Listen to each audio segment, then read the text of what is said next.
మరి పాపము కొరకు చూడండి.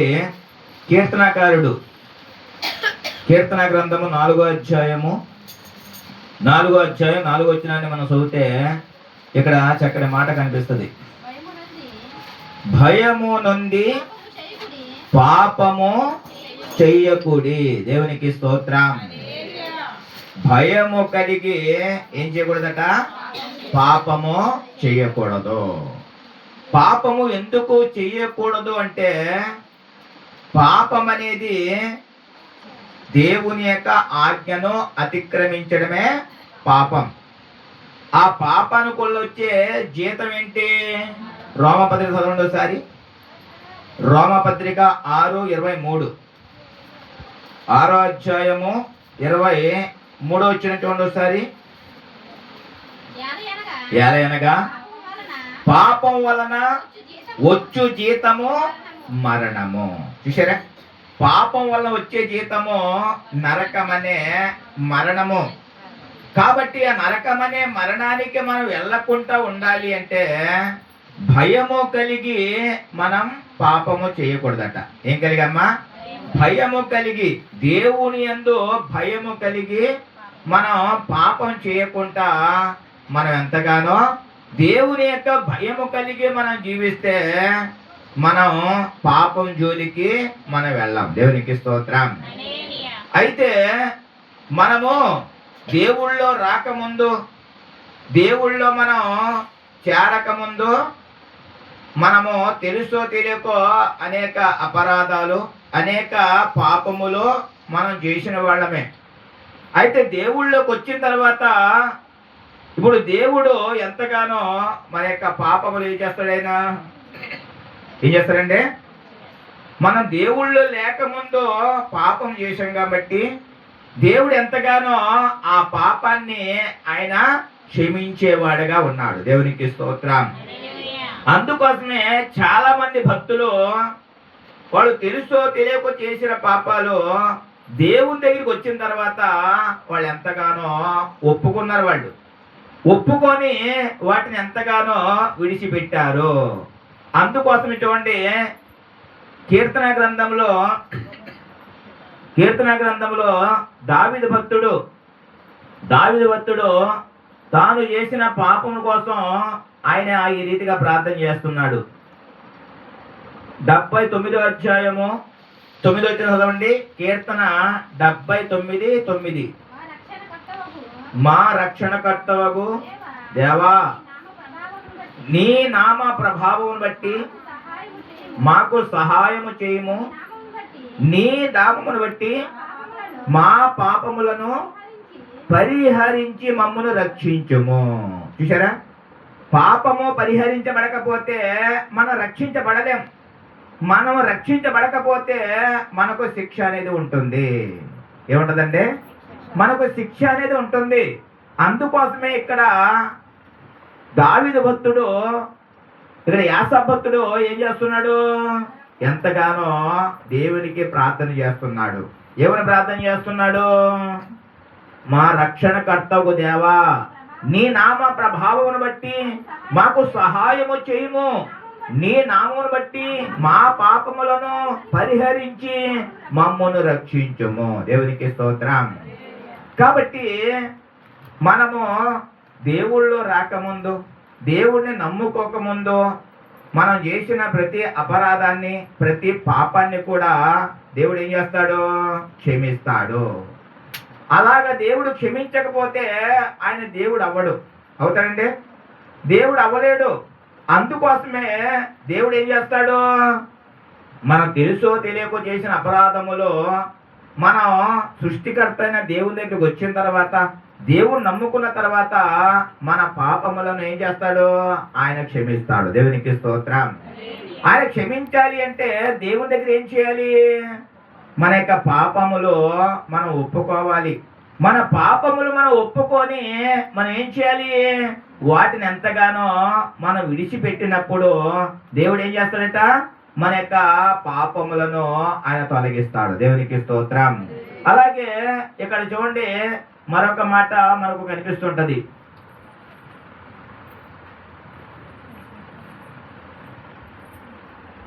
సమూయేలు గ్రంథం చూడండి. నాతాను ప్రవక్త దావీదుతో నువ్వు పాపం చేశావు అని చెప్పిన తర్వాత దావీదు నాతానుతో ఏమంటున్నాడు చూడండి ఒకసారి. 2 సమూయేలు 12:13. 2 సమూయేలు 12:13.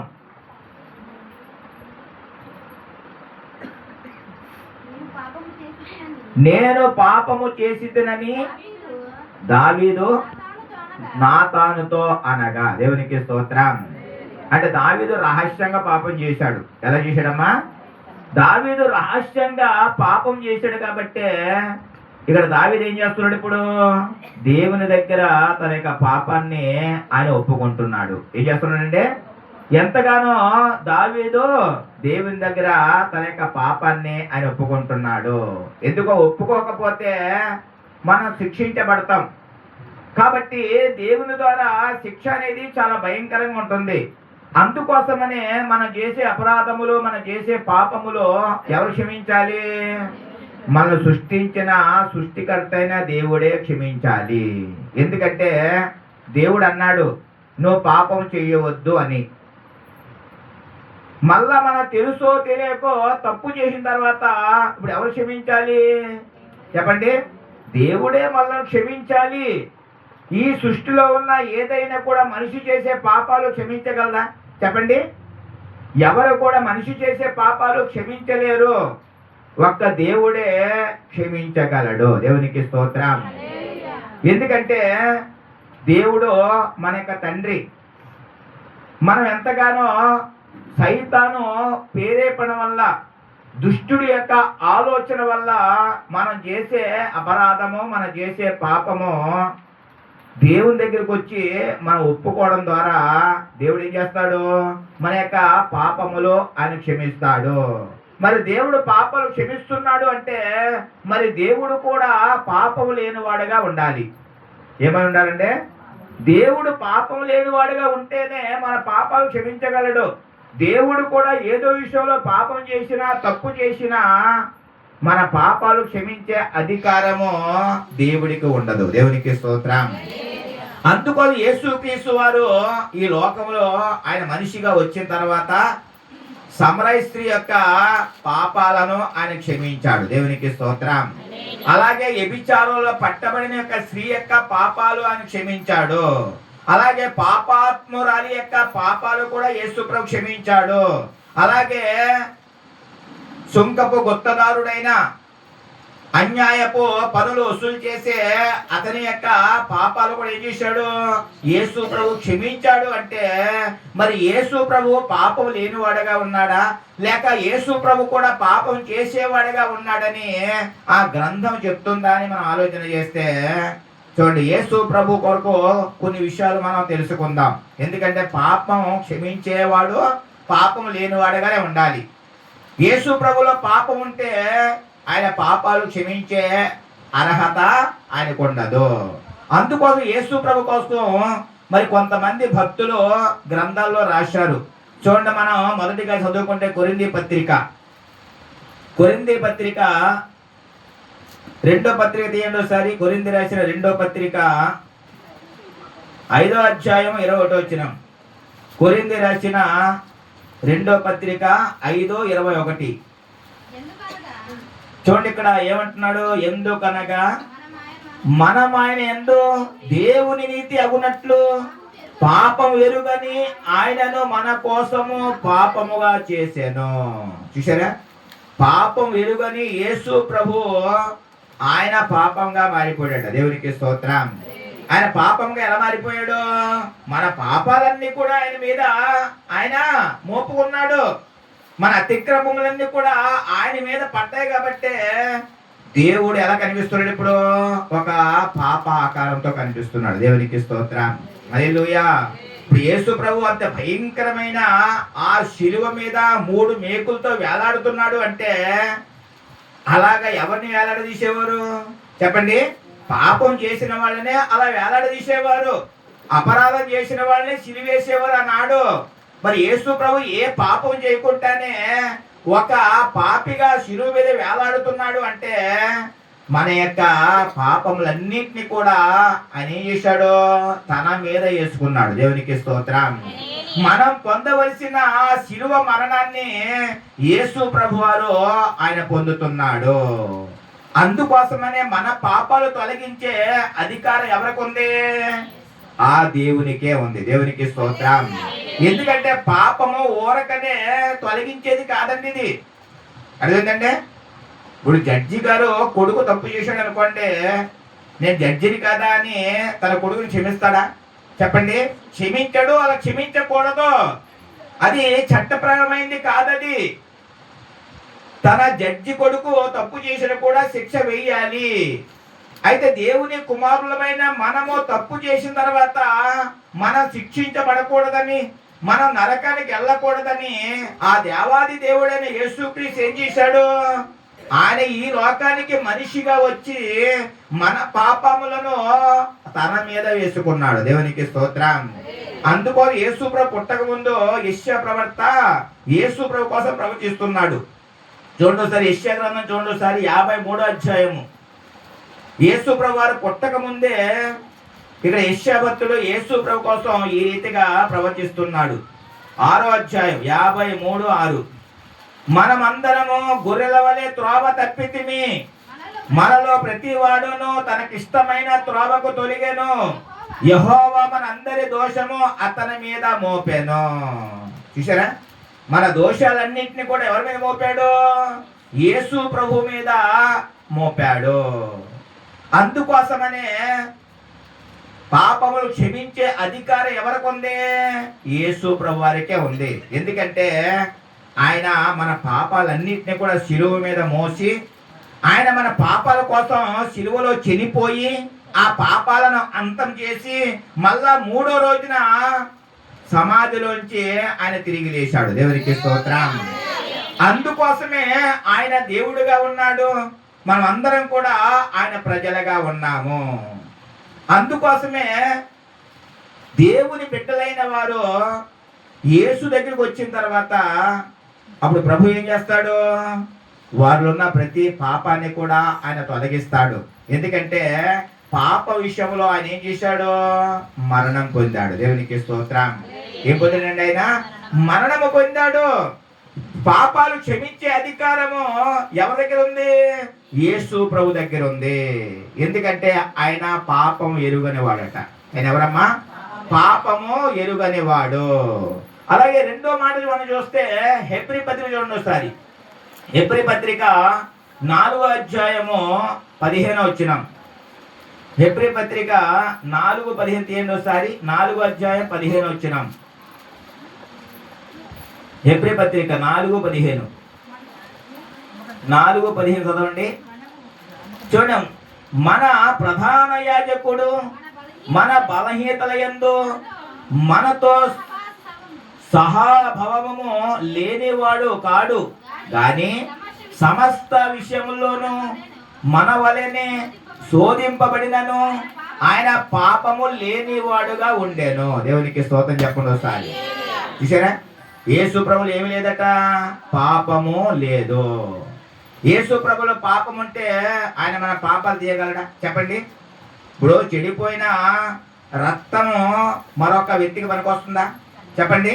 పాడైపోయిన రక్తం మరొక వ్యక్తికి ఎక్కిస్తామంటే పనిచేయదండి. ఆ రక్తములో ఏ కల్మషం ఉండకూడదు. అందుకోసమే మనం ఎవరికైనా రక్తం ఇవ్వాలనుకున్నప్పుడు ఆ రక్తం ఏం చేస్తారు? పరీక్షిస్తాడు. ఆ రక్తంలో ఏదైనా దోషం ఉందేమో, ఆ రక్తంలో ఏదైనా రోగం ఉందేమో, ఆ రక్తం కలుషమైందేమో అని మన రక్తం ఇచ్చిన తర్వాత ఆ రక్తాన్ని పరీక్షిస్తారు. ఈ రక్తంలో ఏ దోషము లేదు, మరొక వ్యక్తికి ఆ పనికొస్తుంది అన్నప్పుడే ఆ రక్తాన్ని ఎక్కిస్తారు. దేవునికి స్తోత్రం. ఒక రోగి వెళ్ళి నా రక్తం ఇచ్చేయండి అంటే ఈ రోగి రక్తానికి పనికొస్తుందా? పనికి రాదు. అలాగే యేసు ప్రభువులో ఏం లేదట? పాపము యేసు ప్రభువులో లేదు. దేవునికి స్తోత్రం. అందుకోసమే పాప రక్తముతో ఉన్న వ్యక్తి ఆ యొక్క పరిశుద్ధుడుగా పవిత్రుడిగా మార్చబడాలి అంటే యేసు రక్తమే ఆయన ఏం చేస్తుంది? పవిత్రులుగా చేస్తుంది. దేవునికి స్తోత్రం. యేసు రక్తం ఏం చేస్తుంది? మనిషిని పవిత్రుడిగా చేస్తుందండి.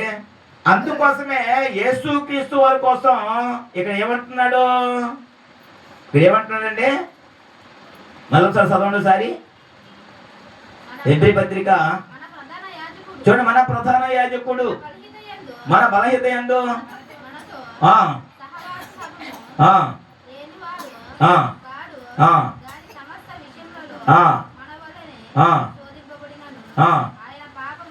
ఆయన పాపము లేనివాడు. దేవునికి స్తోత్రం చెప్పండి ఒకసారి. చూసారా, యేసు ప్రభు వారు పాపము లేనివాడు. ఆయన దగ్గరికి వస్తేనే మన పాపాల నుండి మనకు విముక్తి కలుగుతుంది, మన పాపాల నుండి మనం రక్షించబడతాం. ప్రపంచంలో ఎక్కడికి వెళ్ళినా కూడా పాపానికి పరిహారం అనేది ఉండదు. దేవునికి స్తోత్రం. ఎందుకంటే పాపం అనేది ఎవరు కూడా తొలగించలేనిది. ప్రతి ఒక్కరిలో కూడా పాపం ఉంది. అందుకోసమే మరొక వ్యక్తి పాపాలను తొలగించే అధికారము ఎవరికి కూడా లేదు. యేసు ప్రభు పాపం లేనివాడు కాబట్టి మన పాపాలు క్షమించే అధికారం యేసు ప్రభుకు ఉంది. అందుకోసం సమరయ స్త్రీ యొక్క పాపాలు ఏం చేశాడు, ఆయన క్షమించాడు లేదా?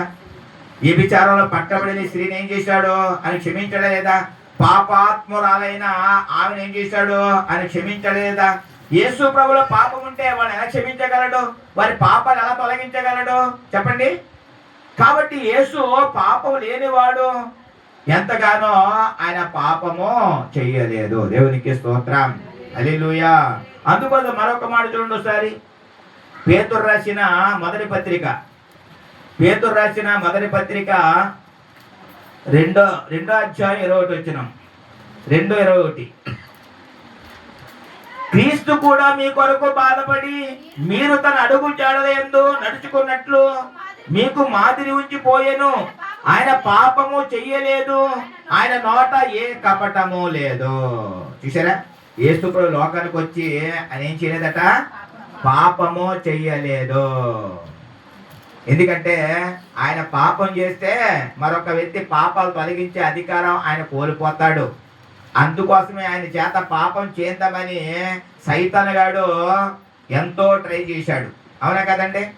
యేసు ప్రభు 40 రోజులు ఉపవాసం ఉన్నప్పుడు సైతాను గాడు వచ్చి ఆయన చేత పాపం చేయించడానికి ఎంతో ప్రయత్నించాడు.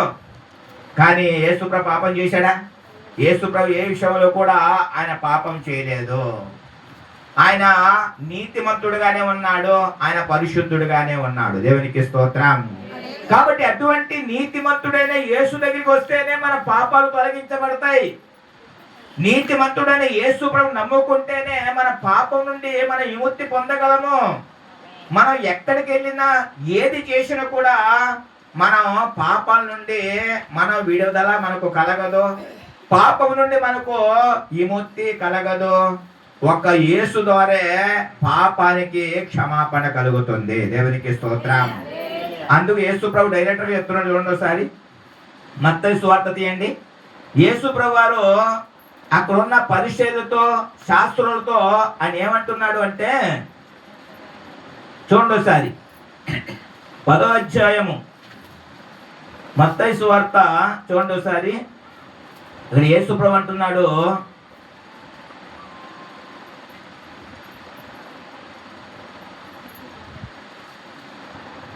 తొమ్మిది చదవండి. అయినను పాపములు క్షమించుటకు భూమి మీద మనుష్య కుమారునికి అధికారం కలదని మీరు తెలుసుకొనవలెను. ఏమన్నాడైనా? అయినను పాపములు క్షమించడానికి భూమి మీద మనుష్య కుమారుడుగా యేసు ప్రభు వచ్చాడు కాబట్టి నాకు అధికారం ఉందని మీరు తెలుసుకోండి అని అక్కడ శాస్త్రులతో పరిశీలతో చెప్తున్నాడు ఆయన. దేవునికి స్తోత్రం. కాబట్టి యేసు ప్రభు వారికి అధికారం ఉందండి. అందుకోసమే యేసు ప్రభు వారు ప్రతి పాపిని కూడా క్షమిస్తున్నాడు.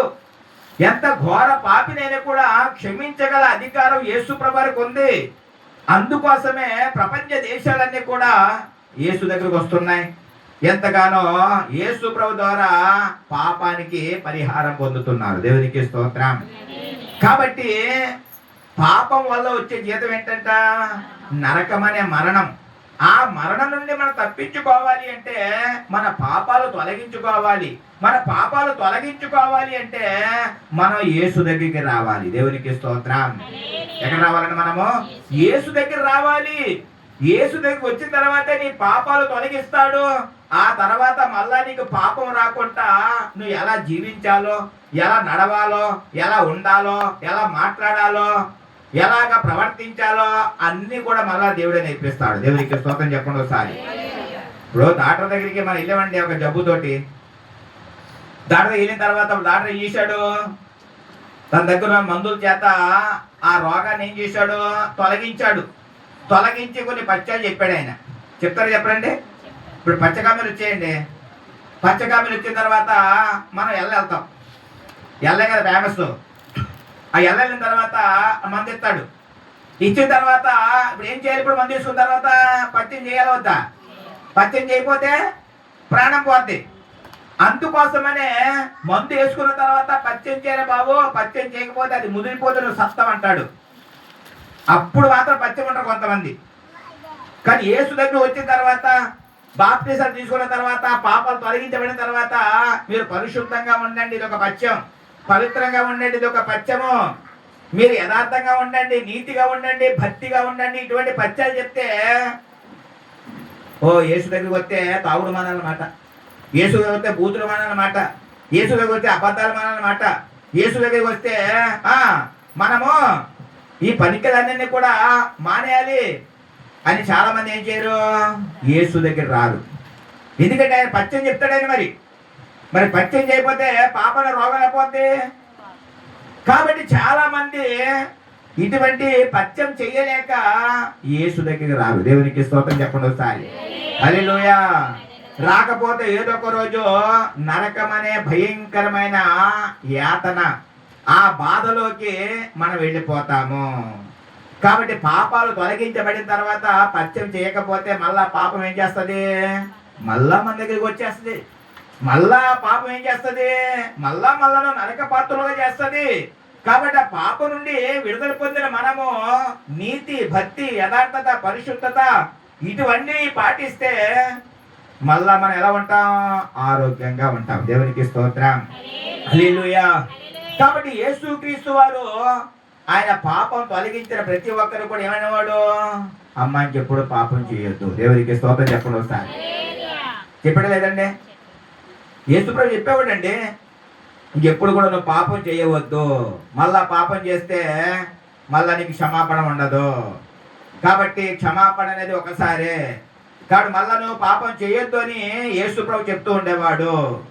దానికి ఎన్నో వాక్యాలు కూడా ఏం చేశాడు ఆయన? బైబిల్లో ఇచ్చాడా లేదా? చెప్పండి. మీరు నోటిని కాసుకోండి, ప్రవర్తన కాసుకోండి, అన్ని విషయాల్లో కూడా జాగ్రత్తగా ఉండండి, పరిశుభ్రంగా ఉండండి, పరిశుద్ధంగా ఉండండి, హృదయాన్ని శుద్ధిపరచుకోండి, మీ యొక్క నడవడిని శుద్ధి చేసుకోండి, మీ నోటిని శుద్ధి చేసుకోండి అని ఎన్నో వాక్యాలు ప్రభు ఇచ్చాడు. ఇవన్నీ కూడా పత్యం. ఇది దేవునికి స్తోత్రం చెప్పండి ఒకసారి. ఇదేంటిది? పత్యము. ఇది మనం పాటించాలి. అప్పుడే మనము దేవుని దృష్టిలో పవిత్రులుగా ఉంటాం, పరిశుద్ధులుగా ఉంటాం. దేవునికి స్తోత్రం. అలాగే యేసు ప్రభు వరకు మరొక మాట ఉందండి. హెబ్రీ పత్రిక 7వ అధ్యాయము 26వ వచనం. హెబ్రీ పత్రిక 7వ అధ్యాయం 26వ వచనం చదవండి. యేసెవరట? పవిత్రులను, నిర్దోషియు, నిష్కల్మషుడును, పాపుల్లో చేరక ప్రత్యేకంగా ఉన్నాడట. దేవునికి స్తోత్రం. చూసారండి? పాపాలు తొలగించే యేసు ప్రభు ఎలా ఉన్నాడు? ఎలా ఉన్నాడమ్మా? పవిత్రుడుగా ఉన్నాడు ఆయన. యేసులో ఎటువంటి అపవిత్రత ఉందా? చెప్పండి. యేసులో ఎటువంటి అపవిత్రత లేదండి. ఆయన పవిత్రుడుగా ఉన్నాడు ఆయన. అలాగే ఆయన ఎలా ఉన్నాడు? నిర్దోషిగా ఉన్నాడు ఆయన. అంటే ఏ దోషము లేనివాడు. అర్థమైందండి? దోషాలు ఉన్న వ్యక్తి మరొక దోషాన్ని తొలగించగలడా? చెప్పండి. అపవిత్రుడు మరొక వ్యక్తిని పవిత్రపరచగలడా? చెప్పండి. అందుకోసం యేసు ప్రభు పవిత్రుడుగా ఉన్నాడు, ఆయన నిర్దోషిగా ఉన్నాడు, ఆయన నిష్కల్మషుడుగా ఉన్నాడు. ఆయన ఎలా ఉన్నాడంటే నిష్కల్మషుడుగా ఉన్నాడు. యేసు ప్రభులో ఏ కల్మషము లేదు. యేసు ప్రభులో కల్మషం ఉంటే మరొక కల్మషం ఉన్న వ్యక్తిని నిష్కల్మషుడిగా ఎలా మార్చగలడు? చెప్పండి. కాబట్టి ఆయన నిష్కల్మషుడు. మళ్ళా ఆయన పాపుల్లో చేరక, దేవునికి స్తోత్రం. ఎలా ఉన్నాడట ఈయన? పాపుల్లో చేరక ప్రత్యేకంగా ఉన్నాడట. దేవునికి స్తోత్రం. హల్లెలూయా. చూసారంటే పాపుల్లో చేరక ఈయన ఎలా ఉన్నాడు? ప్రత్యేకంగా ఉన్నాడండి. అంటే యేసు ప్రభు పాపుల మధ్యలోనే ఉన్నాడు కానీ పాపాన్ని అంటించుకోలేదు. దేవునికి స్తోత్రం.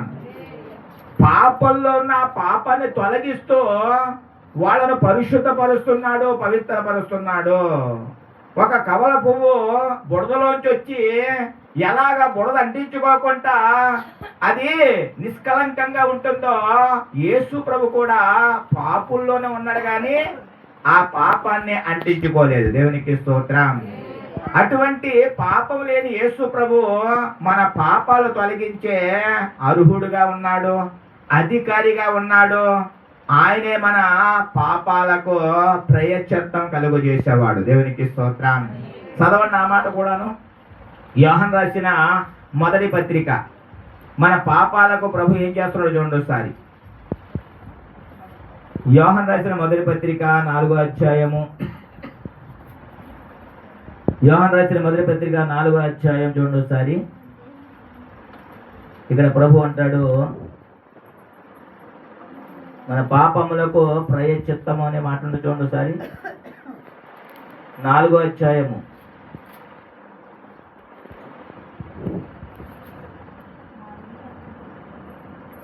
అమ్మ కన్న మిన్నగా ప్రేమించితివి, నమ్మదగిన దేవుడవు నాకు తండ్రివి.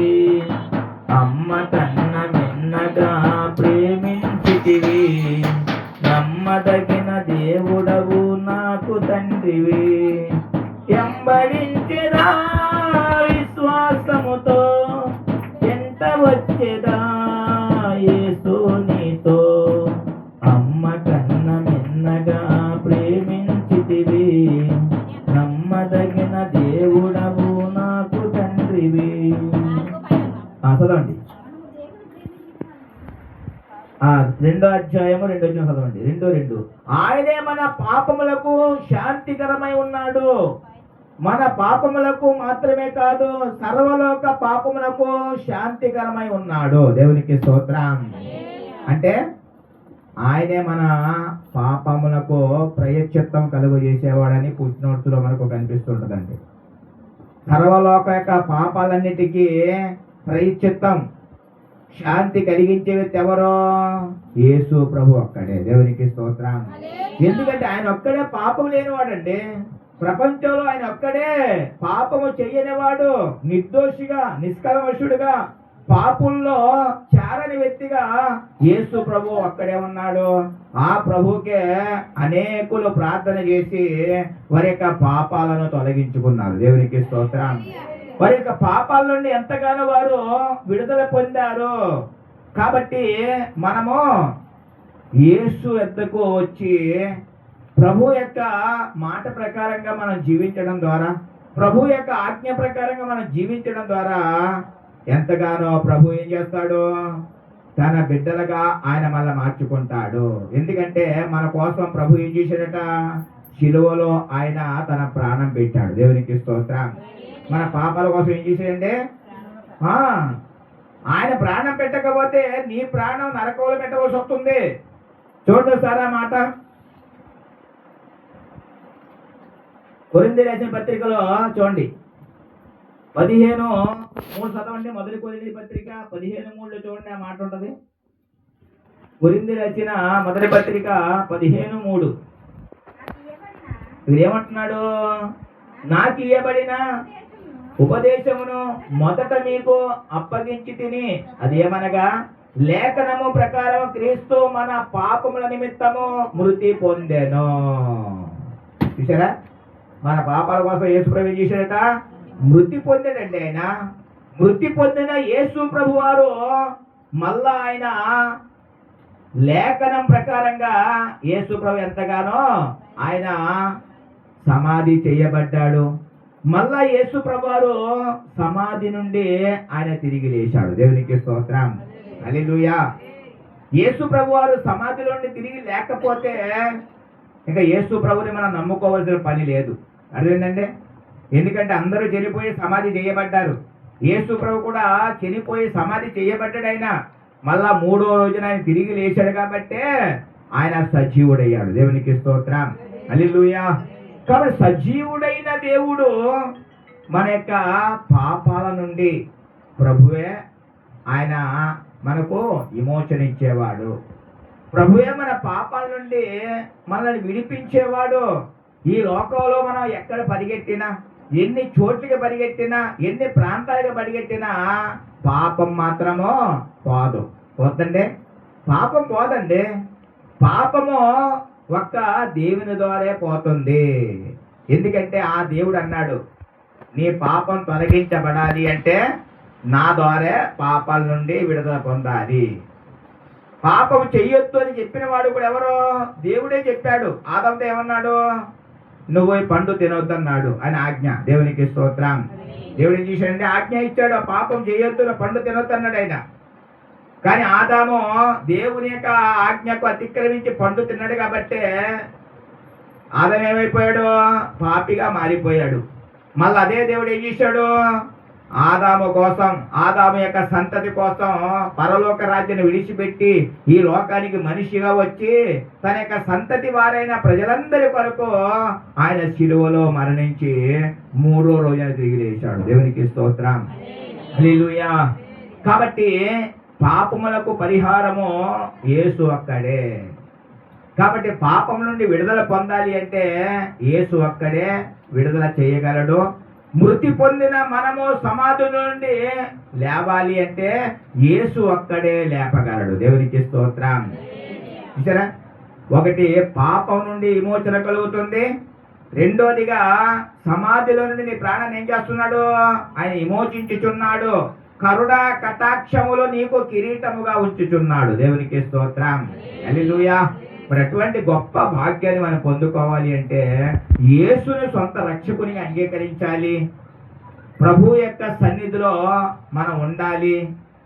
యేసు క్రీస్తు యొక్క నామములో బాప్తిసం పొందాలి. ఎంతగానో ప్రభు చెప్పే బోధ వినాలి.